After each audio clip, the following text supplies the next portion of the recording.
And Assistant Professor K.C.S. Kassim College of Arts, Department of Computer Science, and I am handling computer architecture and organizing. The elements of bus design. What are the elements required to design a bus? We know what is meant by a bus. A bus is a transmission medium. Okay, it is a shared transmission medium. In order to design a bus, what are the elements? We need elements. So what are the elements? We have seen, but just for introduction. The first important elements, what is the type of bus you are going to design?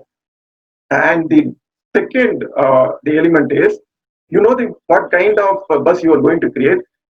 You need arbitration. The computer or the user, they need arbitration. So what kind of arbitration they need? And the next important thing is timing. Okay, how many minutes or how many seconds you are going to take to transmit the data from one place to another. There are two types of timing we will see. And the next important thing is the bus width. What is the size of the bus? What is the width of the bus? And the fifth one is data transfer type. What are the types of transfers from one place to another? For example, from IO to memory or memory to what you call a CPU. What are the data transfer type? And the last one is block data transfer. So these are the elements in designing a bus. The first we will see what are the types of bus available in the computer world or in the computer architecture. There are two types of bus available. The first one is the dedicated, and the next one is multiplex. So we already know about what is meant by dedicated. Dedicated means it is only for the particular address bus or for a particular data bus. Okay, so we will see the definition, or we will see the overview of this what you call this dedicated bus type. So there are two types of buses available. Either you can design a bus dedicatedly, that is, the first point, a line is permanently assigned to either to one function. That means you are assigning a line or you are assigning a bus to IO to what you call as to memory. So you are assigned, you are dedicated, that is permanently assigned. The CPU cannot use. For example, if you take the example means from IO to memory, you are using address bus. Okay, dedicated address bus means that bus will be used permanently by the IO and the memory. The CPU cannot use it because it is dedicatedly used for, or it is permanently assigned for that particular components. Okay, address and as well as the data bus. Whereas if you need to transfer the data from IO to CPU, you will need to design another dedicated bus. So dedicated permanently you have to design or assign another bus. I think stop annotating. I think someone is annotating. Okay, we will clear that.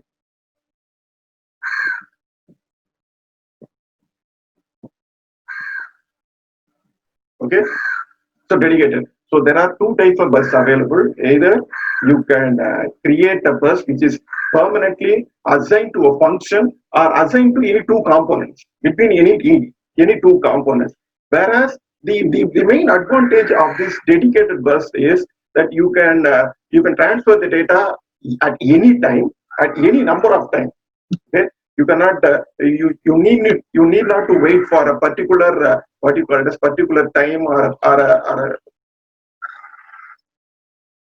a particular time, or you need to wait for the other device to finish the what you call as the bus, and then they will allocate. So those are the problems will be occurred in the multiplex. Whereas dedicated means it is only for this IO2 or a particular device. So we can use the bus at any time, and you can use the bus any number of times. So that is the main advantage of this dedicated bus. The disadvantage is the cost is more compared to multiplex than the dedicated, because in the dedicated bus line you are permanently assigned to a device. For example, you have permanently assigned address bus from memory to IO means you can only use for that particular what you call as components only. If CPU wants to use means you have to create another bus. So that will we have to design another bus, so that will make the time, and also you need you require money for to design a bus, or you require what you call it as time to prepare a bus. Whereas the multiplexed, the next one, okay, the next bus type is multiplex, where you can use the same lines for multiple purpose. For example, we have designed a bus as multiplex from IO to memory, means that same address line can be used for CPU also. So it is a multiplexed lines. Where the main disadvantage of this multiplexed line, the main disadvantage is the, for example, if IO want to transfer a data from IO to memory module, but that bus is already occupied by the CPU to memory module, then the IO module has to wait. That is the only disadvantage. Otherwise, there are a lot of advantages in multiplex, because we can use the same lines for multiple purposes, not only for transferring the data, for transferring the data, or designate the data. We can use it for multiple purpose also. So in the first element in designing a bus is, before designing a bus, we must understand what is meant by dedicated bus and what is multiplexed bus. So you can design a bus dedicatedly, permanently assigned to a particular component, or you can use the multiplexed, what you call as bus type, where it is used for multiple purpose. Okay. The next most important, or the next element, is the method of arbitration. The arbitration is nothing but it acts. Arbitration means there is an intermediate. For example, if you have a conflict between two persons, means they will definitely go to a court where advocate will present their case, will present their view. They will file a petition. Then the judge will what you call as process all kind of these what you call as these petitions. So you need arbitration. So this arbitration is required in designing a bus, because when you are using dedicated bus, you need not worry about the arbitration. But when you use the multiplex bus, we need a centralized person or a controller. So that is what the first the meaning of method of arbitration, or you can the arbitration is determining who can use the bus at a particular time. If you choose the multiplexed type, means we need a, what you call as arbitrator, or you need a controller. We need a person to control the whole process, who can use the bus at what time, and how many times we can use the bus. Or for example, from memory to IO modules, means memory can access the bus at a particular time at 10 a.m. only, or it can use the bus only at 5 seconds only, or 20 seconds only. So you need an arbitrator to control the use of bus. Okay, so there are two types of arbitrations available in the computer. The first one is centralized, and the next one is distributed. Whereas the centralized means a single hardware device called the bus controller that will allocate the time on the bus. So the first one is centralized. Centralized means there will be a bus controller there that will inform the device or inform the IO module. You can use the bus at a particular time, and also it will allocate a time. Okay, you can use this bus to transfer the data. You can use the bus. You can use this address bus to designate the data. You can take only 5 seconds, or you can do it only at this time, because the other device will be required after you have finished this thing. So centralized arbitration means there will be a bus controller to allocate at what time the bus will be the bus will be used. Okay. The next one is distributed. There is no centralized controller. There is no controller. Each model contains control logic, and the models act together. So centralized means there will be a controller there. Distributed means there is no centralized controller. Rather, each module, for every module, there will be a control logic. Depends upon the control logic. For example, we can take an example for adding two numbers. For example, 1 plus 2 is equal to 3. In order to do this data, we need the first data 1. So that is located in memory somewhere. So the address bus first will use the IO bus or the memory bus first. It will use this address bus. So likewise, each module has its own control logic, and depends upon the priority, it will use the bus. It will not be allocated. they will use the control logic depending upon the priority. It will use for it will use the bus. So before designing a bus, you need to identify what are the arbitration you are going to use, centralized or the distributed. And the next element is timing. Asynchronous, we have two types of timing: synchronous and what do you call it, asynchronous timing. Synchronous timing is nothing but the word itself is synchronous. That means sequence. Everything will be orderly maintained or orderly.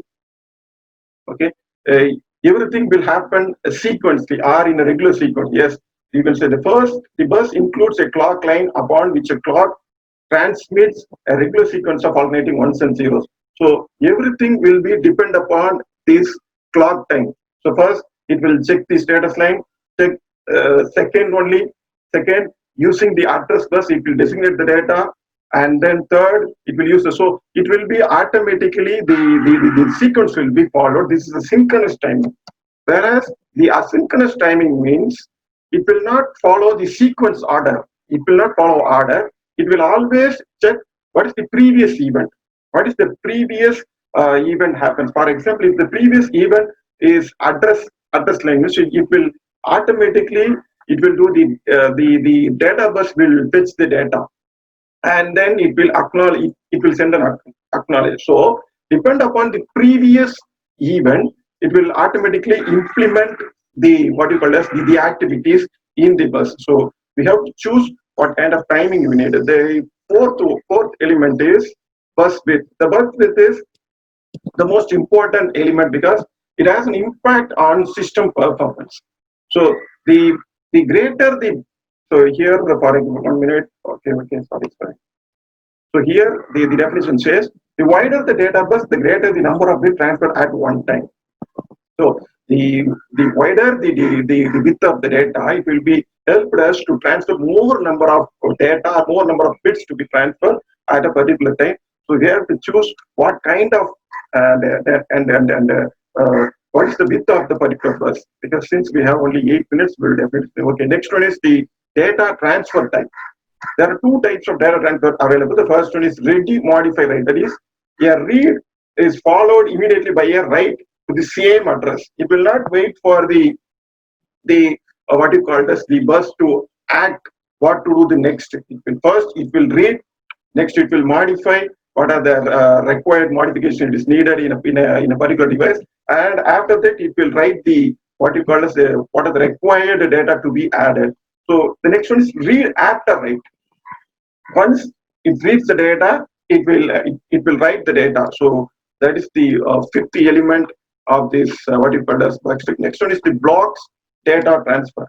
One address cycle is followed by n data. So actually, what is mean by what you call address cycle means if the, for example, you will see what is the timing. Okay, in the timing you will definitely know what is mean by address. Okay, here the example for the last two. Okay, and it will finish the data. Okay, here you can see the curves, or you can say the first one. If it is goes upward means it is 1. That is the system is on condition.